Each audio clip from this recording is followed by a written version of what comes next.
This is Randy Bell with the Courier podcast, the place to come for the latest Clinton news.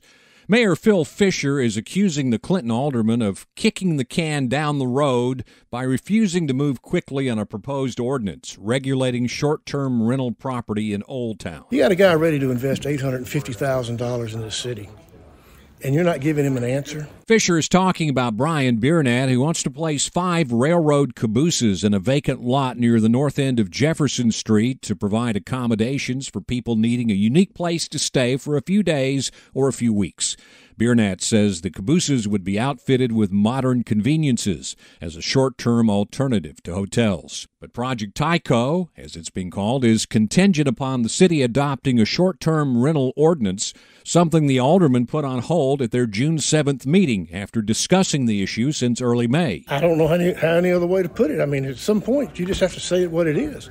I think the board's afraid to vote. Biernat attended the board's June 6th work session, as did Chris Evans, co-owner of some multifamily apartment buildings in Old Town. Evans says he supports a short-term rental ordinance. I do, yeah, absolutely do, because I know there are some people that could fly under the radar and that sort of thing that don't use, or they would abuse it, in other words. So I absolutely do support regulation. Evans says the ordinance would set the rules for running a proper, safe, and clean short-term rental with consequences for those who violate those rules. And he believes the accommodations are needed in Clinton for corporate clients, the parents of college students, and others who are in the city for a visit, and for local residents who may need a temporary place to stay because their home has been damaged by fire or a storm, or because they've sold their house and their new one isn't ready. But there's been fierce opposition from Old Town residents who believe the short-term rentals, especially the caboose project, could harm the quality of life in their neighborhoods.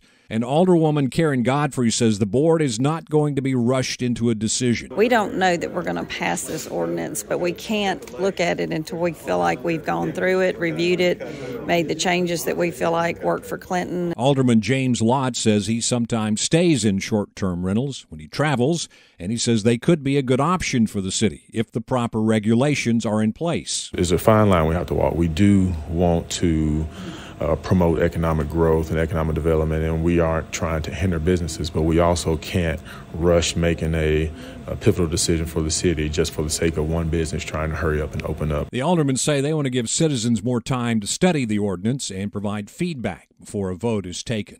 This is Randy Bell.